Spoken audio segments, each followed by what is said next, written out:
মানুষের ব্যক্তিগত জীবন নিয়ে আমার কাজ নয়।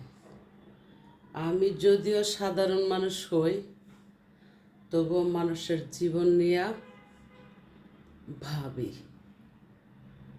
অতএব আজকে আপনি আপনার পরিবারের জন্য গরিব দুঃখী অসহায় মেরে লুটপাট করে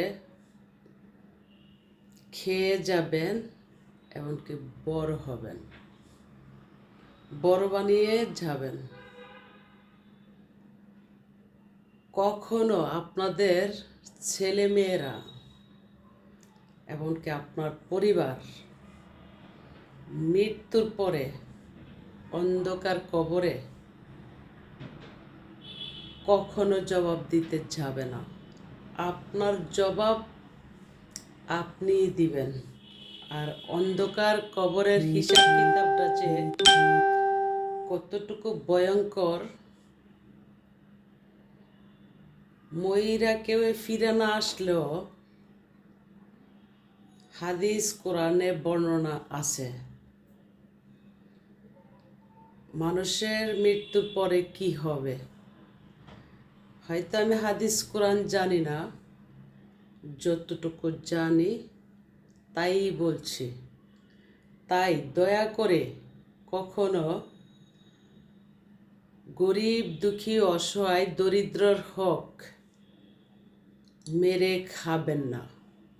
তো যারা এই কাজগুলো করে যাচ্ছেন, আশা করি যারা এই দুনিয়া থেকে বিদায় হয়েছে, চিরনিদ্রায় ঘুমিয়ে গেছে, মাটির নিচে পড়ে আছে, সে ব্যক্তিরা আপনার থেকে বহু দামি ছিল, একই কার্যকলাপ করে গেছে।